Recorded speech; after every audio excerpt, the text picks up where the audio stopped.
Sorpresivamente, el zarpazo de la muerte se llevó a Félix Casaverde, músico extraordinario que había vuelto al Perú después de casi una década de trabajo al lado de Tania Libertad en México. En una de esas muchas conversaciones que teníamos mientras preparábamos los espacios para grabar, nos hicimos amigos y un día en que nos presentó a su padre, nos contó que luego de oponerse inicialmente a su dedicación a la música, le había dicho, si quieres ser un gran guitarrista, un gran músico, primero tienes que ser una buena persona. Ese consejo fue su guía. Todos lo reconocen, fue un gran músico, un gran artista, pero sobre todo una gran persona. En la cátedra que Soledad Mujica tiene en la Universidad de San Martín de Porres le hicieron lo que se ha convertido en su última entrevista, que aquí compartimos con nuestro profundo pesar para su familia. Para mí es muy importante que un guitarrista se salga de su ego, ¿ah?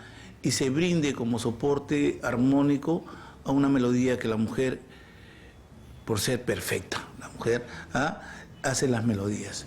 Entonces, a mí me tocó eso. Y no hubo ningún pacto con nada, simplemente de una forma natural.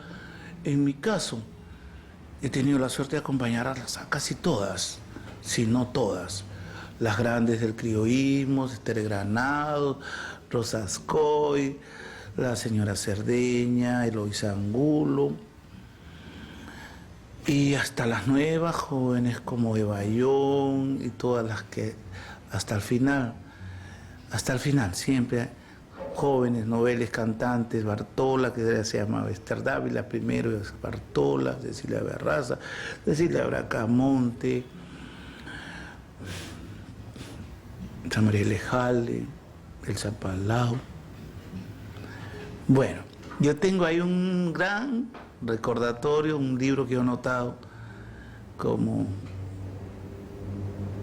herencia para los que quieran verlos en algún momento, de toda la cantidad de gente que mi guitarra y yo personalmente me he puesto al servicio de la voz. Vamos a hablar así de un mundo machista, en un mundo en que no dejan que las mujeres sean coautoras y compositoras, por lo menos en los años 55, 60, 65, hasta 70. A mí me tocó, por suerte, aprender a ser guitarristas con ellas. Tania Libertad, que fue como el comenzar también, me decía, tú, ¿qué has aprendido de ellas? Bueno, simplemente es el hecho de que la labor, el trabajo hasta ahorita yo lo veo con gente como Carmen Flores, Rosa Guzmán, que siguen insistiendo en tratar de enseñar, de aprender, de estudiar. No así los caballeros, el único que me ha dado una suerte así de gusto por ver lo que uno de ellos, Francesco Petrosi, y otro es este señor, hijo de mi gran amigo Rubén Flores, Diego Flores.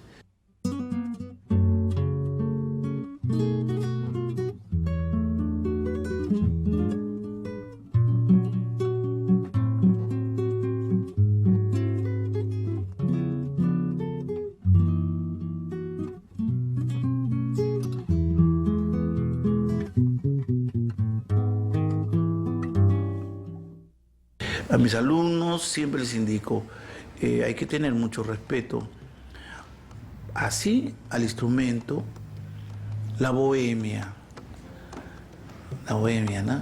Todo el mundo lo ve con esa interés, pero la bohemia también mata. Y cuando no se sabe y no se entiende que 5 de la mañana es para amanecer, no es 5 de la tarde para anochecer, esta bohemia te mata. Y te matan como mataron, creo yo, a pesar de que mucha gente dice que fue amigo de Julio Federico Felipe Pingo Alba. Yo soy amigo, fui amigo. Cuando no me dejaban tocar la guitarra en el centro musical, decían, entonces usted también lo mató, no lo dejó descansar. Porque es así, el que toca bonito la guitarra nunca lo dejan descansar. Todo el mundo se divierte a costa del sueño, a costa del dejar cosas responsabilidades. La bohemia es bonita cuando uno aprende, cuando se sirve de las generaciones anteriores para que le enseñen. No mentiras, porque hay mucha gente mayor que también miente, sino que digan, que cuiden. Tuve en un momento la suerte de que a mí, amigas me han cuidado, me decían, Félix, quédate acá, no salgas con la guitarra, es tarde, acá tienes un plato con sopa, acá tienes un frijolito, te lo guardé en la mañana, o sea, cosas así, a prestarme las camisas cuando tenía que amanecerme. Eso fue bonito. Pero cuando ingresa el narcotráfico, cuando ingresa el estupefaciente a los lugares en que la gente canta, toca, construye canciones y se sirven los, llamémosle, los que no tocan, los que no cantan, los que no, simplemente para que los que sí lo hacen, poder utilizarlos, llevarlos, como vulgarmente se dice, de la nariz por todo Lima, ¿ah? Entonces ahí se malogra todo. Como nunca pretendí ser un guitarrista de fama, sino, bueno, tengo un éxito, tengo un ridículum, o sea, no tengo un currículum. Creo que me puedo hacer estas aseveraciones. Nunca le tenía miedo a nada. Salí de la Fuerza Aérea, soy militar en retiro, soy mecánico motor de avión, de los jets. Pero también encontré problemas. También encontré cuando las instituciones armadas son verticales, no son horizontales, como le dije al ministro de Aviación. Se reía. Digo, yo regresaré a la Fuerza Aérea cuando el soldado pueda ser general. Cuando yo tenía 13 años, conozco a Chabuca, la acompaño, y un día, estando en la Peña de los Ugarte, acá en Miraflores, veo que entra Chabuca con una delegación como de 15 a 20 personas. Yo le digo, yo estaba tocando la guitarra, estaba tocando música brasilera, que es lo que me encanta mucho. Yo soy un guitarrista ecléctico, pues. Toco música francesa, italiana, por el trabajo que tuve desde niño. Y estaba tocando música brasilera, entonces el gente me dice, sí, pero por casualidad usted no es hijo de mi gran amigo que trabaja acá en el Consejo de Miraflores, Lucho Casaber. Sí, yo soy el único hijo. Ay, me dice, cante un vals. En una época que cantaba. Y qué raro, en la época que fumaba. Ahora que no fumo ya no canto. Es gracioso. Y bueno, creo que le canté un vals de ella, porque yo sabía quién era. Le canté un vals que me encanta, que me parece un vals muy lindo a nuestra patria. Te amo, Perú. Y le gustó, entonces me dice, puede acercarse, me acerco a la mesa, me dice, usted puede estar mañana a las 4 de la tarde en mi casa, me dio la dirección, un papelito, quiero conversar con usted. ¿Le interesa? Sí, así fue. Y así comenzó. Era el año 73. No, miento, 74. Entonces, todos los días ir a ver, especialmente a conversar. Pues Chabuca era una gran conversadora. Construyo desde el año 72 una obra pequeña que se llama 4 tiempos jóvenes negros. Primero se llamó Fantasía Negra, y cuando lo grabé en el disco de Chabuca, el Tarimba Negra, ahí recién cambié el título a 4 tiempos jóvenes negros. En la búsqueda de que el cajón tenga un momento de poder decir algo. Como decía yo, para que existe el cajón, ¿no? ¿Quién va a pensar que esta obra, que ya tiene 30 y tantos años, es la obra que es como el membrete para que me conozcan en el extranjero? Ni acá me permitieron darme a conocer. Más bien me echaron la culpa a algunas personas de que yo había cambiado a Chabuca a cantar cosas de negros, festejos, landó. Y por eso que no se editó como debe ser el Tarimba Negra acá en Lima. Lo entiendo ahora. Se prefería decir música negroide. la música de negros. Chabuca contestaba eufórica, en el sartén entonces que se frío, ¿oyes? Decía Chabuca así, colérica.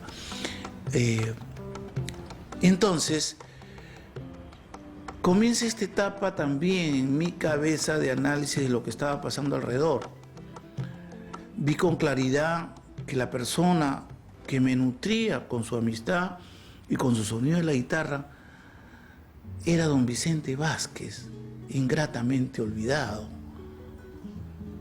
Ingratamente olvidado, lo tengo que decir.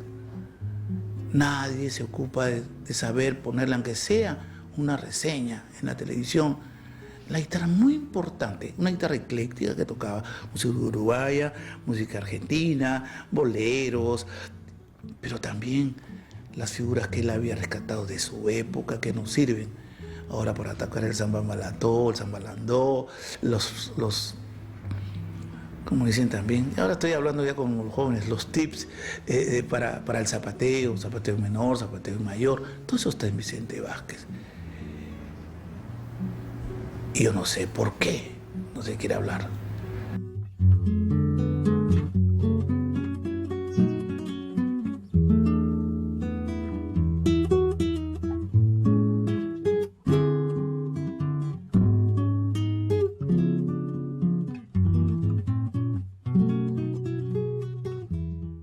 La guitarra, el mundo de la guitarra, que para mí es como un ser que espera ahí en mi estudio, en su funda, en su estuche, agazapada, hasta que llego y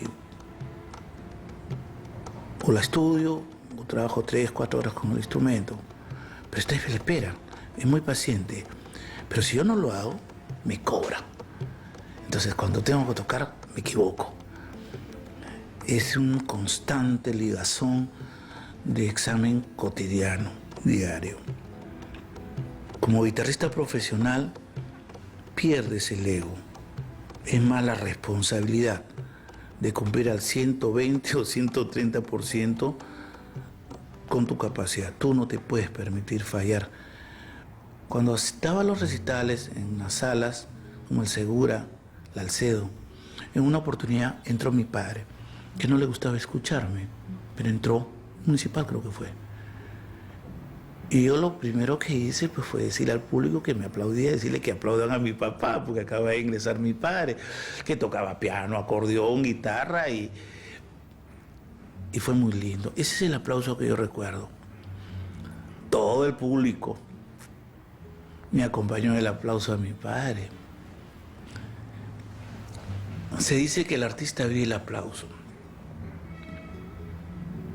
Creo que vive más que nada de la solidaridad, de la forma de decir, no estoy solo, estoy con ustedes, o que alguien se acerque y dice, feliz estoy contigo. Así como él se presentó en una sala y me escuchó, y al regresar a casa me dijo, mira, tienes muy poca pulsación. Me parece que la tercera cuerda estaba un poquito baja. Y cosas que yo no me había percatado. Tu presencia escénica es pobre, me dijo. Tocas encorvado. Pareces un señor como de 80 años tocando la guitarra. Una serie de críticas. Tuve la suerte de que él un día antes de morir, murió un sábado, un viernes, yo tenía que tocar en la bombonera del Estadio Nacional. Viendo televisión me dice, te vas a ir a tocar el sábado. Eran las 1 de la tarde, tenía que estar a las 3. Hijo, me dijo, ahí he escuchado un reportaje tuyo, muy bien, te felicito, cuídate nomás. Eso es lo único que me dijo. Ya cuando yo regresé, ya el señor era alma de otro mundo. Pero yo recuerdo sus críticas. Y además me decía, oye, no me hagas mucho caso porque el mejor crítico eres tú mismo. O sea, esas cosas son lindas, que vengan de un padre exigente. Mi padre fue un gran cantor.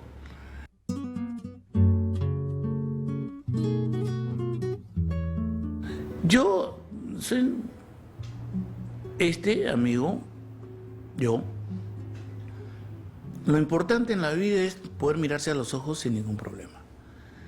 Y eso sí se lo digo a todos. A los músicos, como en alguna oportunidad dije, no presten su guitarra. Nadie presta sus interiores. No presten su guitarra, ni su... A los niños, cómprenle guitarras modestas porque las sepan aquilatar. Las guitarras finas de 12.000, 15.000, 20.000 dólares, al principio cuando las compras no suenan nada, como las personas, que solamente crecen porque se nutren culturalmente, que solamente manejando el ego, yendo contra el ego, logran ser personas. Así son los instrumentos también, la guitarra, los violines, van obteniendo voz y siempre son fieles.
El Archivo General de la Nación ha cumplido 150 años y se ha constituido en el gran repositorio que guarda la memoria histórica de nuestro país. Allí están los testimonios escritos que han protagonizado los peruanos desde que apareció la escritura con la llegada de la invasión española, es decir, los últimos 5 siglos de nuestra historia, porque como sabemos el Perú es muchísimo más antiguo.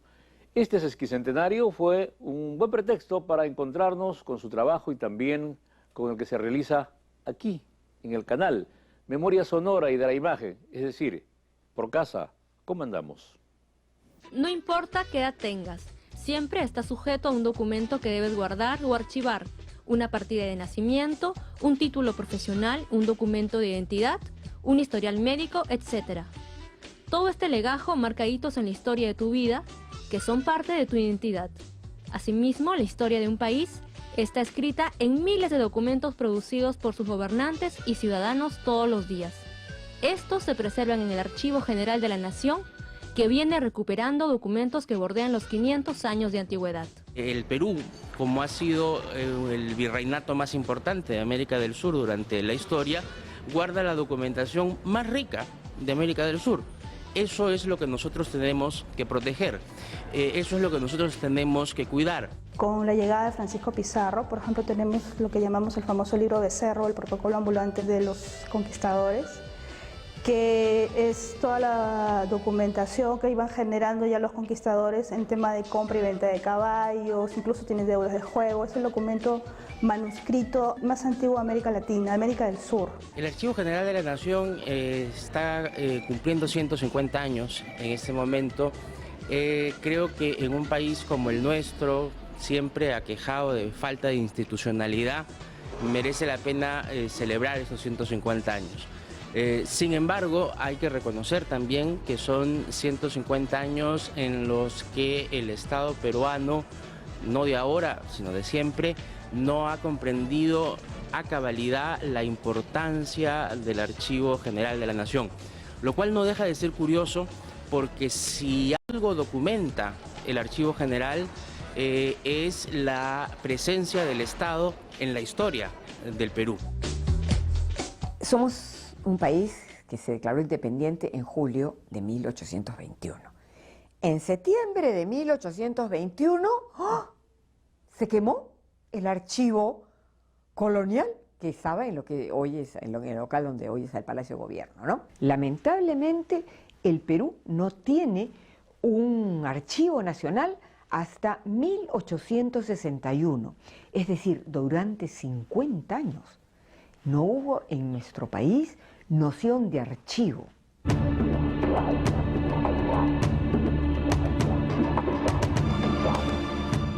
30 años las instituciones públicas tienen que enviar sus archivos al Archivo General de la Nación. No se hace una depuración, la documentación más valiosa que se tiene que ser conservada. Si no conocemos nuestro pasado, no podemos crear identidad. Archivos ordenados ayuda a la toma de decisiones en un tiempo oportuno. Archivos ordenados ayuda al logro de objetivos de instituciones tanto públicas como privadas. Durante el gobierno conflictivo, difícil que tenemos, que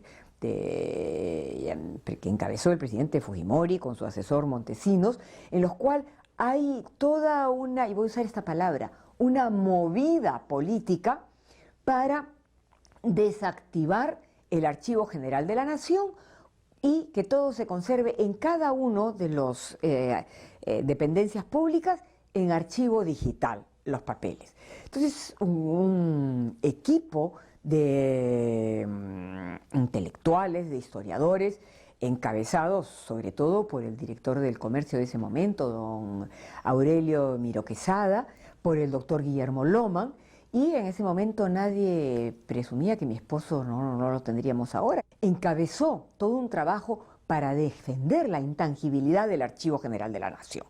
Creo que el gobierno actual tiene que tener en cuenta estos precedentes y dotar al Archivo General de la Nación de una jefatura estable y de recursos propios. Creo que hoy la lucha anticorrupción, la lucha contra el terrorismo, tiene que tener memoria histórica. No es cuestión de decir, ay, no hay documentación, compremos este periódico, consultemos a este medio de comunicación que sí ha llevado su archivo. Y para poderlo proteger y para poderlo cuidar necesitamos un local adecuado, necesitamos tecnología adecuada e incluso a veces recursos mínimos que no tenemos, como por ejemplo cámaras de seguridad, como por ejemplo todo un sistema de seguridad integrado que impida que haya pérdida documental. Además de la carencia de infraestructura del Archivo General de la Nación, según diversos informes, solo se restaura y conserva documentación si es que hay insumos químicos disponibles. En las sedes centrales se necesita cubrir unas 40 plazas, entre técnicos, bibliotecarios, digitadores y archiveros. En nuestro país existe una Escuela Nacional de Archiveros desde el año de 1981.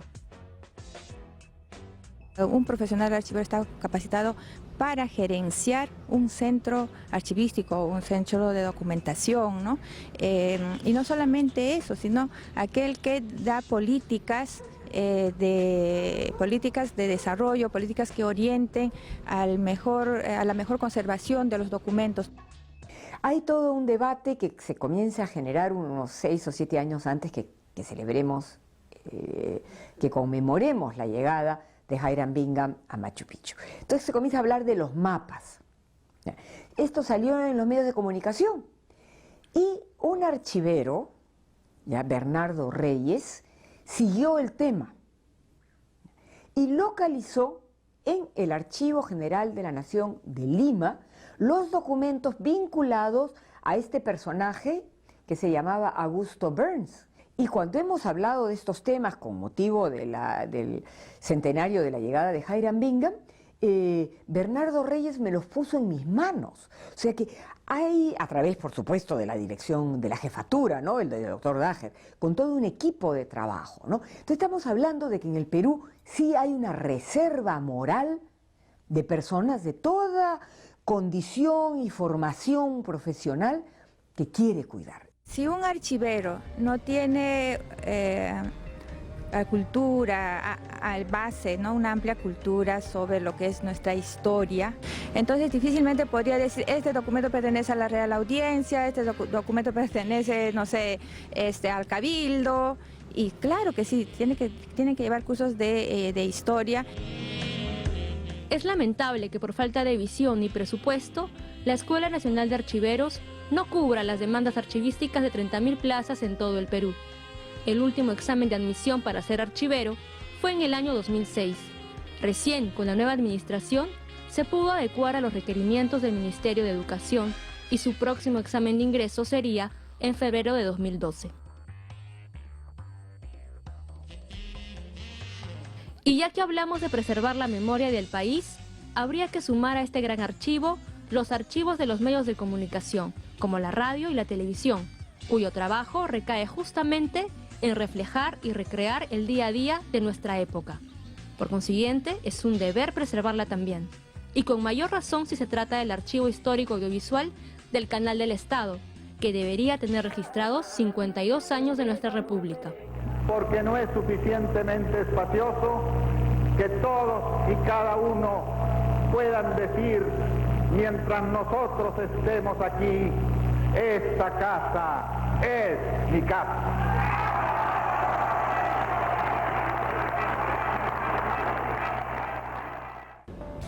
En el año 2006, el IRTP logra un gran esfuerzo conformando la Comisión de Diagnóstico de Archivos Audiovisuales del IRTP. En esa época nosotros recopilamos información a nivel nacional y llegamos a la conclusión de que solo conservábamos a nivel nacional en cinta, en imágenes, 39.000 horas y en audio un poco más. Entonces este sería el total de horas que se conserva acá en el canal actualmente, ¿no? Si lo llevamos a una operación simple de matemática, podemos predecir, ¿no?, de que en 20 horas de grabación diaria, en 52 años de vida, son aproximadamente un poco más de 100.000 horas de grabaciones que deberíamos de tener conservadas en nuestros archivos. La realidad nos dice que solo tenemos 39.000 aproximadamente. Entonces, ¿cuántas miles de horas hemos perdido a través del tiempo? 61.000 horas. Y eso es grave. Se logró recuperar, se logró visionar y ahorita parte de ese material se encuentra digitalizado. Cuando ya tienes cosas guardadas, tienes que pensar en cómo hacer que dure. Y ahí hay la necesidad de una inversión que no es solamente la digitalización, ¿no?, sino en la estrategia.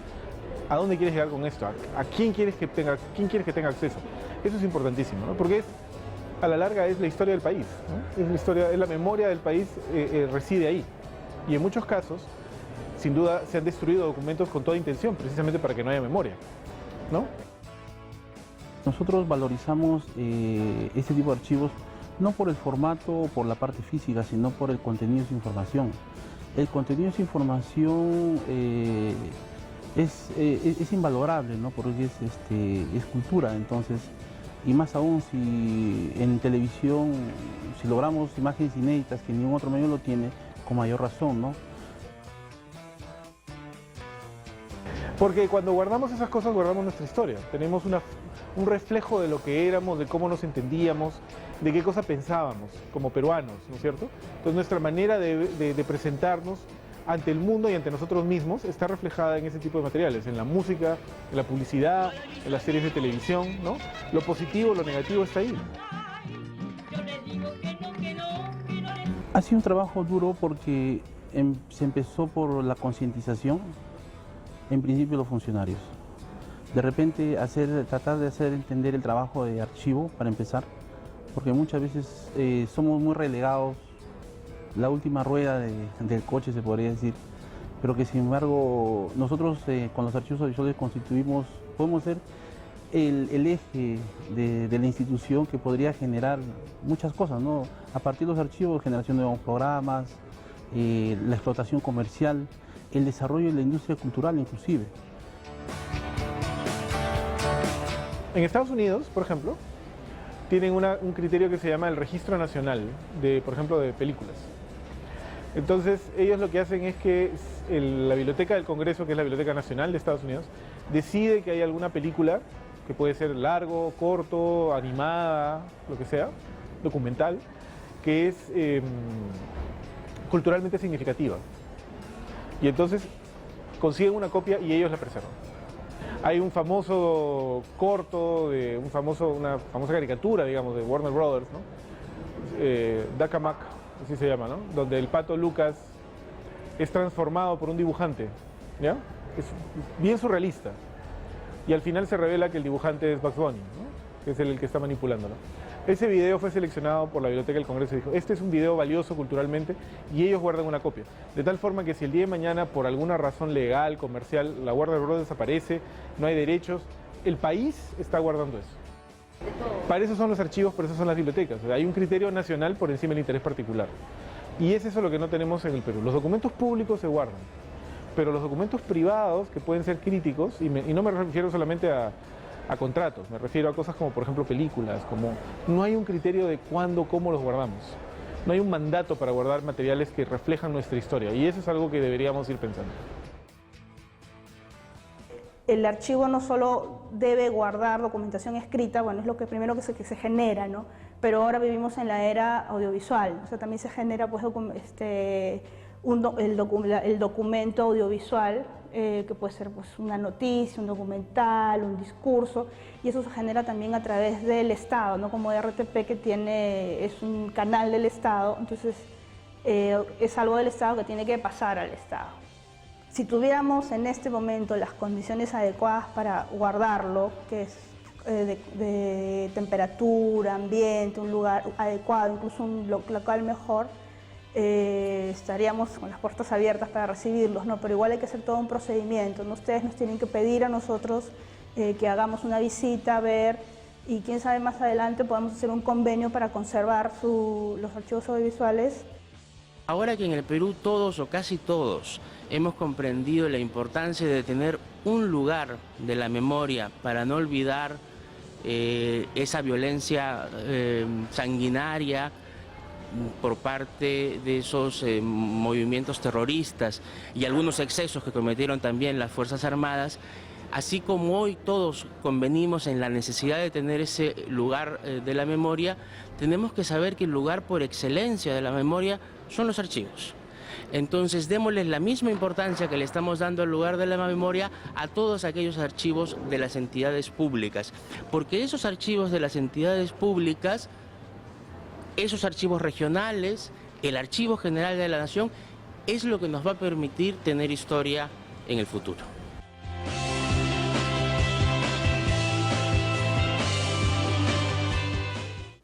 No siempre el Archivo General de la Nación ha estado en buenas manos. No son pocas las denuncias de robo de sus documentos en épocas no muy lejanas. Esperamos que eso no vuelva a ocurrir y para eso hay que dotarlo de los mejores elementos de control y, por supuesto, una cuidadosa selección del personal que va a tener a su cargo esa memoria histórica de la nación. Vamos a la pausa y de regreso volveremos con la escritora de Puerto Rico, Carmen Alicia Morales.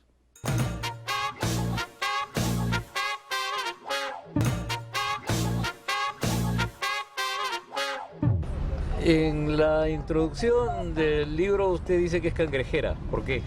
Cangrejera porque ese era el nombre original de San Mateo de Cangrejos, que es hoy en día ciudad, pero es la villa. Originalmente era una villa y ahí es donde yo nací.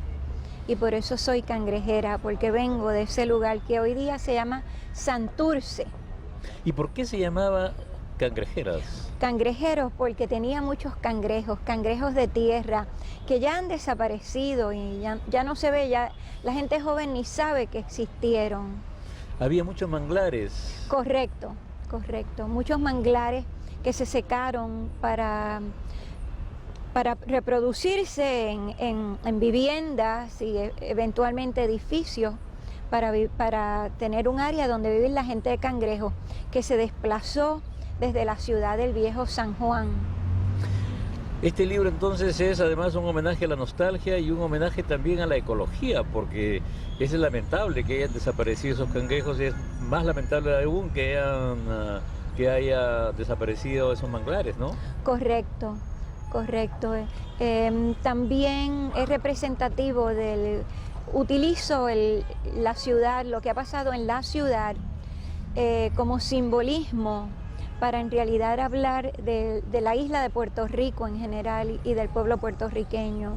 Estoy hablando de la desaparición no solamente de la ecología, sino debido a que somos una isla tan pequeña y no hemos estado preservando y conservando lo que somos, está desapareciendo toda la foresta de nuestra isla y todas las herramientas necesarias para sobrevivir agriculturalmente. Estado libre asociado. Alguna vez alguien me dijo de Puerto Rico, ni Estado, ni libre, ni asociado. ¿Hay algo de cierto? Bueno, en 1898 fuimos invadidos por los españoles y desde 1917 obtuvimos ciudadanía norteamericana bajo la ley Jones. Y desde entonces y siempre hemos sido parte de los Estados Unidos. Hay casi 4 millones de puertorriqueños viviendo en la isla de Puerto Rico. Somos 45 millas por 95 millas y hay más de 4 millones de puertorriqueños viviendo en los Estados Unidos. Así es que nos hemos beneficiado. Ha sido una situación difícil culturalmente, de eso no cabe la menor duda. Pero también nos hemos beneficiado personas como yo, que no conseguían trabajo y no tenían dónde desempeñarse en la isla de Puerto Rico económicamente. Pues yo me fui de Puerto Rico a los 21 años. Así es que ni es Estado, ni es libre, ni es asociado. Vivimos porque nos conviene vivir en esa forma. Su literatura aborda la arquitectura, aborda la psicología, aborda la gente. Sí, eso creo que es lo más importante para mí, la calle. El vendedor de periódicos, la prostituta, el que vende plátanos, el drogadicto, el alcohólico, el que ha sido desechado en las calles. No importa que sean las calles de Puerto Rico. Aquí en las calles de Perú hoy conocí un limpiabota. Ya eso es un cuento. Eso será el cuento del futuro. Ya lo empecé a escribir. Si es que sí, la calle es lo más importante para mí. La calle, de alguna manera, le da a sus personajes. Exactamente. Es la calle de donde yo pesco mis personajes y en donde paso muchas horas sentada en las plazas. Siempre no tengo auto, siempre viajo en taxi, en autobuses. Siempre estoy viajando con el pueblo, moviéndome en la movida, escuchando lo que se está diciendo. Me gustan los vendedores, mucho. Me ha hecho acordar a Facundo Cabral, que era un cantante... Correcto, de Argentina. Que tiene en uno de sus primeros discos, dice, aquí sentado viendo pasar la vida y mirando cómo el progreso acaba con la gente. Sí. ¿El progreso acaba con la gente? Bueno, yo diría que si no se hace una integración apropiada de la cultura, sí acaba con nosotros. Porque acaba, no todo lo que dejamos detrás es malo. Tenemos montones de raíces maravillosas, pero si no las cuidamos, ese progreso nos traga. Nos está tragando ahora mismo la pornografía, la asquerosidad, el abuso de menores, la pedofilia, que siempre ha existido, no es que no haya existido, pero está acabando con nosotros.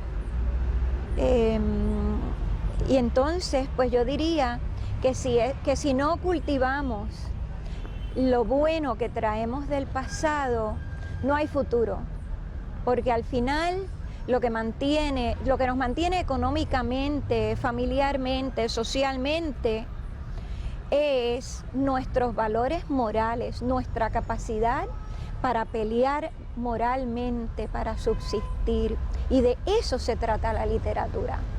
Es una mirada un poco pesimista. No, al contrario. Es una mirada espiritual, es una mirada muy positiva, porque lo que estoy diciendo es que al final eso es lo más importante. Pero me refería a esa mirada, a toda esa pérdida de valores que acaba de enumerar, ¿no? Oh, sí, definitivamente. Todos los días me despierto y pienso que tengo 200 años y me siento así hace muchos años.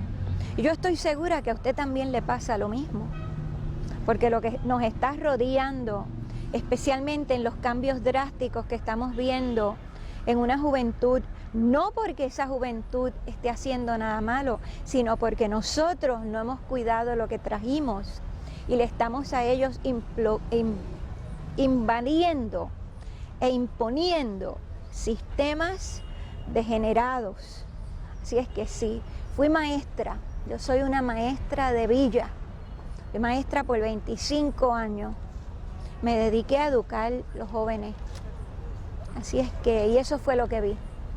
¿Qué les suscitan estas movilizaciones que hay en el mundo de jóvenes que son llamados los indignados?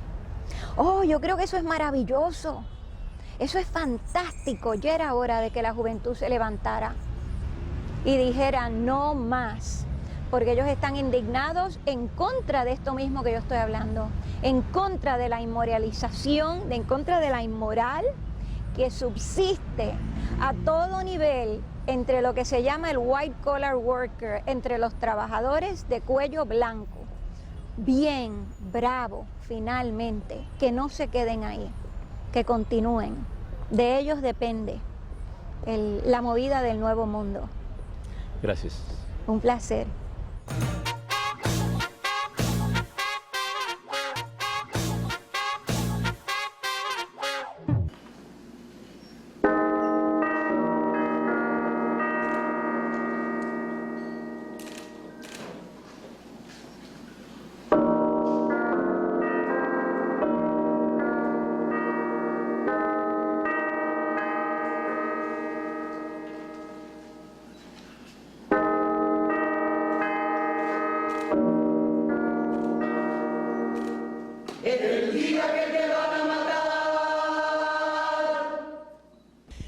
Es conocido que Gabriel García Márquez siempre fue reacio a que sus obras fueran adaptadas a otro género. ¿Le costó mucho convencerlo para hacerlo? Bueno, he tenido, digamos, el privilegio y la suerte de haber hecho varios trabajos, tanto en el cine como en el teatro, basados en su literatura. En el teatro había adaptado la triste historia de la Cándida Heréndira y su abuela desalmada, obra que le gustó muchísimo. Y yo creo que esto abrió la puerta para posteriores trabajos. Hice una película en el año 85 con un guión original escrito específicamente para el cine, que era Tiempo de morir. Y después Crónica de una muerte anunciada, que la hice por primera vez, la obra que ahora voy a estrenar en Lima, hace aproximadamente 12 o 14 años. También una vez me llamó para una idea que a él le había rondado en la cabeza desde los años 50, cuando estudiaba cine en Cinecittà, que quería, una de las cosas que más lo sorprendieron, y confiesa que le impresionaron más y casi le despertaron su vocación como escritor, fue haber leído El Edipo de Sófocles y La Metamorfosis de Kafka. Él habla mucho de eso en sus entrevistas. Y precisamente había pensado desde esos tiempos que había estudiado en Cinecittà, en Roma, en hacer un Edipo en la situación de la violencia colombiana. Y efectivamente en el año 96 o 95 filmé la película. O sea que son varias veces que me he acercado a su trabajo literario, y tanto en el teatro como en el cine. Y a propósito de violencia, ¿esta muerte inevitable de Santiago Nazar tiene alguna relación con la etapa de violencia que luego vive Colombia? Yo creo que detrás de toda obra artística subyace un sentimiento, y indudablemente este caso de Santiago Nazar, que él muy bien lo ha titulado como crónica, porque está inspirado en un caso de la vida real, un incidente que sucedió en un pueblo del Caribe colombiano que se llama Sucre, alrededor de los años 50. Él no estaba allí presente, pero su familia, parte de su familia, vivía allí. Y yo creo que, basado en los relatos de su familia, construyó esta obra.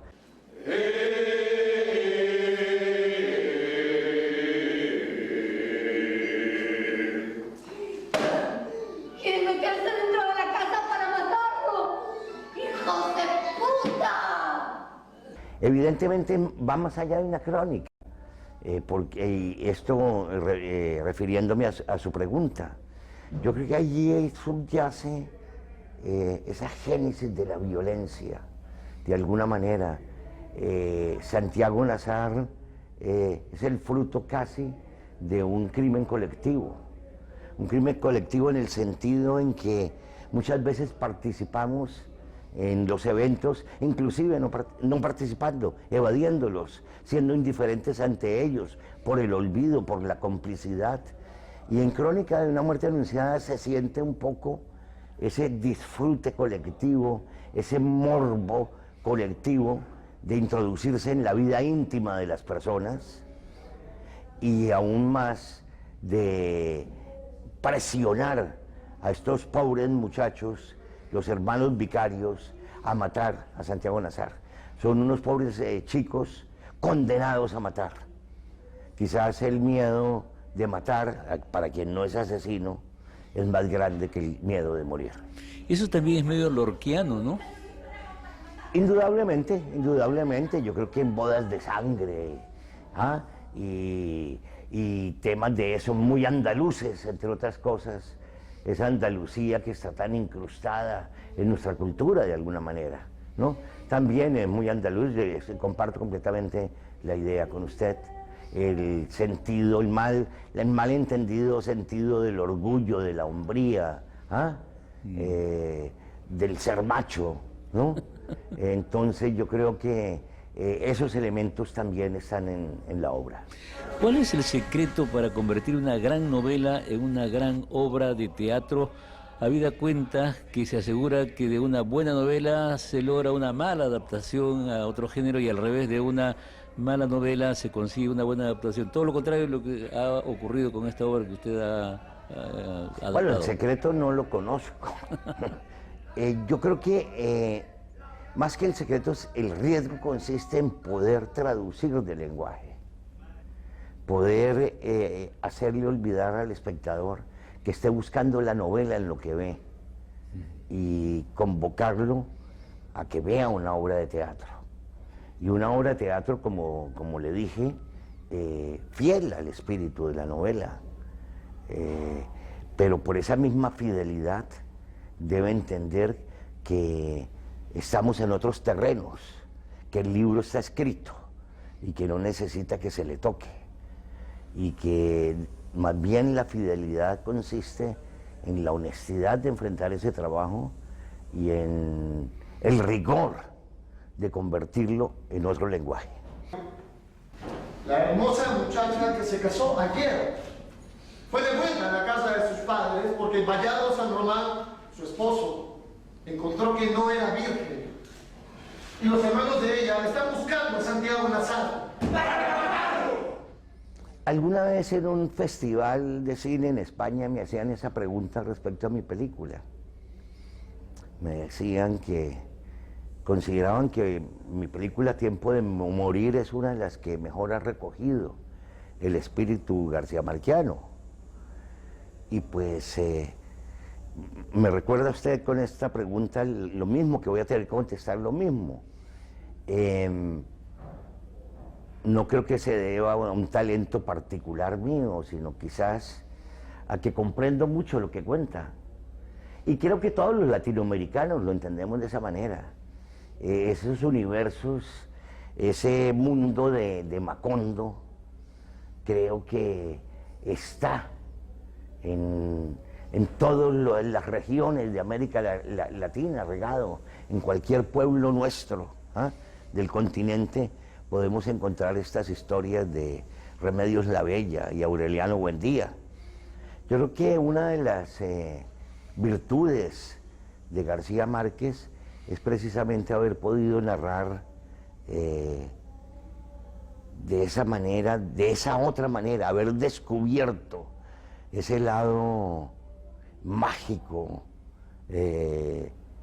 desmesurado de nuestra realidad. Y yo creo que esa desmesura no está en que vuelen mariposas amarillas sobre el escenario o en efectos de orden subreal. Está más bien en comprender lo absurdo, exactamente en los elementos más ordinarios de la vida cotidiana, el absurdo de la cotidianidad. Ahí es donde yo creo que están los elementos de eso que han dado en llamar los críticos el realismo mágico. Alguna vez García Márquez contó que cuando su agente literaria viajó a Colombia, después de pasar una serie de peripecias, le dijo: ahora me doy cuenta que eres apenas un pálido notario de la realidad colombiana. Sí, no, evidentemente. Él lo repite, creo que yo le oí ese cuento alguna vez a él. Y yo creo que pues es un buen chiste, ¿no? Oiga, pero hasta su nombre podría ser García Márquezco, ¿no? Ali Triana. Sí, yo creo que pues es un buen chiste. Evidentemente es una realidad bastante desmesurada, quizás también un poco distorsionada por esa historia de violencia que nos acompaña permanentemente, pero yo creo que esos elementos los encuentra uno en Miguel Ángel Asturias, en tantos escritores latinoamericanos, en Carpentier. En Carpentier, ¿no? En Carpentier, ¿no? En Carpentier. En Roa Bastos. En Roa Bastos. Yo le cito muchos escritores colombianos, quizás desconocidos internacionalmente, en cuya literatura estos elementos del realismo mágico o de esa desmesura de la realidad aparecen con mucha frecuencia. Quizás Tomás Carrasquilla, uno de los más antiguos de